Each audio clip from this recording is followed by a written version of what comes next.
안녕하세요, 노후반전 여러분. 상속 준비가 이미 늦었다는 생각해 보신 적 있으신가요? 아직 건강한데 뭘 그런 걸 미리 생각해 하시는 분들이 많은데, 사실 상속과 부동산 정리는 하루아침에 되는 게 아닙니다. 특히 요즘 같은 시대에는 더욱 그렇죠. 오늘은 많은 시니어분들이 가장 많이 궁금해하시고 또 민감해하는 주제, 바로 부동산과 상속에 대해서 이야기해 보겠습니다. 제가 들은 수많은 가정들의 이야기도 함께 들려드릴게요. 집은 우리가 평생을 살아온 터전이자 대부분의 가정에서 가장 큰 재산이기도 합니다. 그런데 나이가 들고 은퇴를 하게 되면 이 집을 어떻게 관리해야 할지, 자녀에게 어떻게 물려줘야 할지, 또 세금은 얼마나 내야 하는지 고민이 많아집니다. 혹시 여러분도 집을 팔아야 할까? 그냥 가지고 있어야 할까? 아니면 자녀에게 미리 줘야 할까? 이런 고민해보신 적 있으시죠? 실제로 제게 상담 오시는 분들 중에 진작 준비할 걸 그랬어요 라고 후회하시는 분들이 정말 많습니다. 왜냐하면 상속 준비는 단순히 돈 계산의 문제가 아니라 가족의 미래와 평화가 달려있는 문제이기 때문이죠. 오늘 영상에서는 이런 궁금증을 하나하나 풀어드리면서 왜 미리 준비하는 것이 중요한지, 그리고 어떻게 준비해야 하는지 구체적으로 알려드리겠습니다. 1. 은퇴 후 집 팔아야 할까, 유지해야 할까? 많은 분들이 은퇴 후에도 오랫동안 살던 집을 계속 유지하고 싶어 합니다. 정든 동네, 익숙한 이웃이 있으니까요. 30년, 40년을 살아온 집이니 애착이 있을 수밖에 없죠. 그런데 막상 나이가 들면 생각보다 큰 집을 관리하기가 점점 힘들어집니다. 계단이 많은 집은 무릎과 허리에 부담을 줄 수 있고, 관리비나 공과금도 만만치 않습니다. 실제로 60대 후반이 되면 월 50만원 넘는 관리비가 부담스럽다고 하시는 분들이 많아요. 그래서 요즘 많이 선택하는 방법이 바로 다운사이징, 즉 집을 줄이는 겁니다. 예를 들어 30평대 아파트에 살던 분이 20평대로 옮기고 남는 돈을 노후 생활비로 활용하는 거죠. 이렇게 하면 생활은 훨씬 편해지고 여유 자금도 확보할 수 있습니다. 한 분은 강남의 40평 아파트를 팔고 근교의 25평 신축 아파트로 이사하셨어요. 차액으로 3억을 확보하셨는데 이 돈을 안전한 금융상품에 넣어두고 매월 생활비로 쓰고 계세요. 관리비도 절반으로 줄었고 엘리베이터와 각종 편의시설이 좋아서 오히려 더 만족하신다고 하더라고요. 또 다른 방법은 집을 팔지 않고 전세나 월세를 주는 겁니다. 집을 임대하면 고정적인 수입이 생겨 생활비 걱정을 줄일 수 있습니다. 예를 들어 2억 5천만원 아파트를 전세 2억에 주면 목돈은 유지하면서 차액 5천만원으로 작은 전세집을 얻어 살 수 있죠. 다만 세입자를 관리해야 한다는 번거로움은 따르겠죠. 여기서 중요한 건 단순히 돈만 계산하면 안 된다는 겁니다. 본인의 건강 상태, 가족 관계, 앞으로의 생활 계획을 종합적으로 고려해야 해요. 건강이 좋지 않다면 병원 접근성이 좋은 곳으로, 자녀와 가까이 살고 싶다면 자녀 거주지 근처로 옮기는 것도 고려해 볼 만합니다. 2. 부동산 세금, 꼭 알아야 할 부분. 여기서 중요한 게 바로 세금입니다. 집을 팔 때는 양도소득세가 붙습니다. 많은 분들이 세금 때문에 집을 못 팔겠다고 하시는데, 사실 정확히 알고 계산해보면 생각보다 세금이 적게 나올 때도 많아요. 오래 산 집은 비과세 혜택을 받을 수도 있습니다. 1주택자가 2년 이상 거주한 주택을 파는 경우 9억 원까지는 비과세예요. 하지만 다주택자라면 세금이 무겁게 부과될 수 있습니다. 또 집을 여러 채 갖고 있으면 종합부동산세 부담도 커집니다.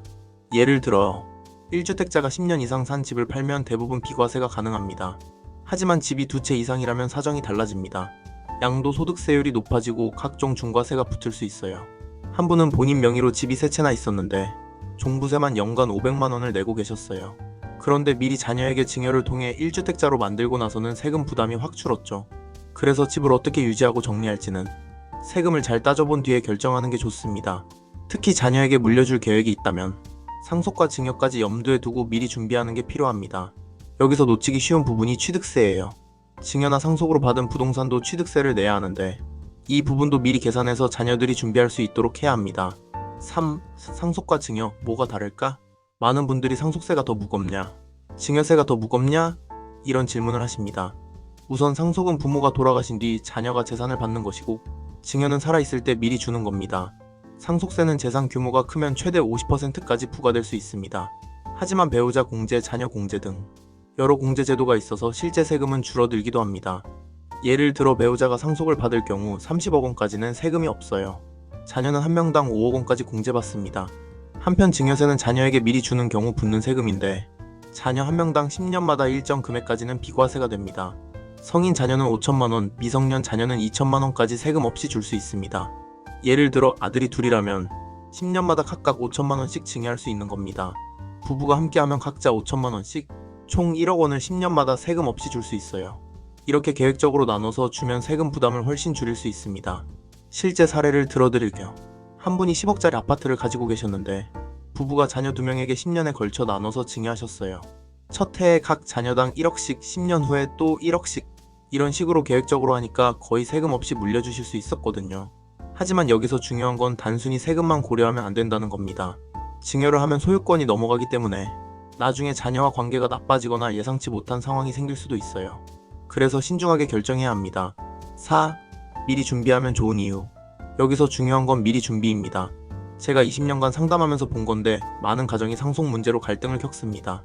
평생 사이좋게 지내던 형제자매도 부모님의 재산 문제 앞에서는 마음이 흔들릴 수 있죠. 실제로 법원에 접수되는 상속 관련 소송이 매년 증가하고 있어요. 상속세 자체보다 가족 간의 다툼이 더 큰 문제입니다. 우리 형제는 그런 일 없어라고 생각하시는 분들이 많은데 막상 큰 돈이 걸리면 사람 마음은 변할 수 있어요. 한 가정에서는 부모님이 돌아가신 후 삼형제가 집 하나 때문에 5년째 싸우고 있어요. 변호사 비용만 수천만 원 나갔는데 이런 경우를 보면 정말 안타깝죠. 그래서 요즘은 유언장을 미리 작성해두는 경우가 늘고 있습니다. 특히 공증을 받아두면 법적 효력이 생기기 때문에 나중에 다툼이 줄어듭니다. 유언장에는 재산 분할뿐만 아니라 본인의 마음도 담을 수 있어요. 너희들이 화목하게 지냈으면 좋겠다. 서로 도우며 살아라. 이런 메시지를 남기시는 분들도 많더라고요. 또 가족끼리 미리 대화하고 합의해두면 훨씬 평화롭게 정리할 수 있습니다.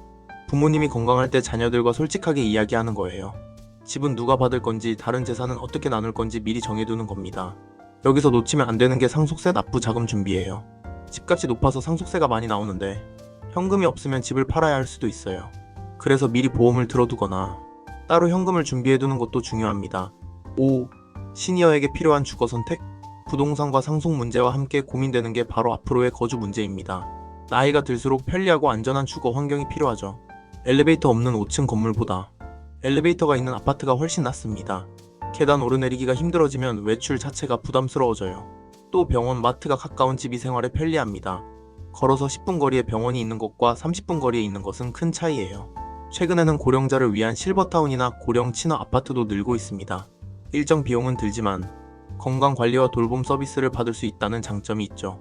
응급 상황이 생겼을 때 즉시 도움을 받을 수 있고 같은 또래 이웃들과 어울릴 수 있어서 외로움도 덜하다고 해요. 하지만 실버타운은 입주비가 적게는 몇 천만 원, 많게는 몇억 원까지 들어가니까 경제적 부담이 크죠. 그래서 본인의 경제력을 충분히 고려해서 결정해야 합니다.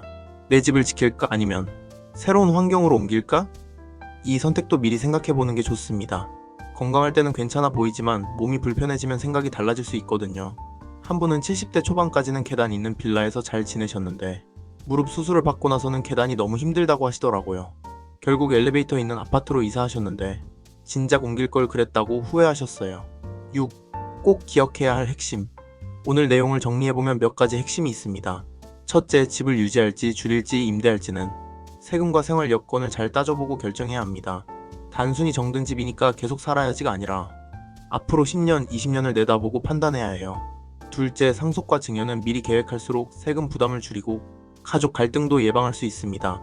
특히 다주택자라면 더욱 신중하게 계획을 세워야 해요. 셋째, 주거 문제는 나이가 들수록 중요한 만큼 건강과 편의성을 먼저 고려해야 합니다. 돈보다 건강이 우선이라는 걸 꼭 기억하세요.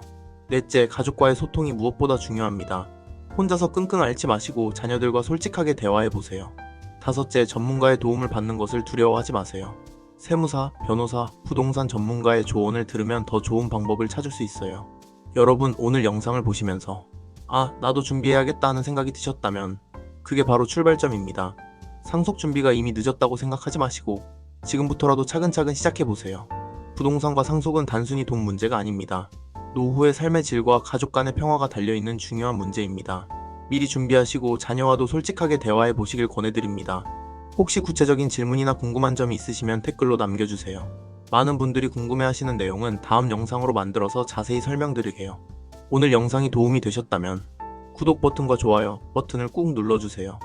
그리고 알림 설정까지 해주시면 앞으로도 시니어 생활에 꼭 필요한 부동산, 세금, 건강, 재테크 정보를 빠르게 받아보실 수 있습니다. 구독자 여러분 덕분에 이런 유용한 정보를 계속 만들 수 있습니다. 주변에 도움이 필요한 분들이 계시다면 이 영상을 공유해주세요. 시청해주셔서 감사합니다. 다음 영상에서 더 알찬 내용으로 뵙겠습니다. 여러분의 행복하고 안전한 노후를 응원합니다.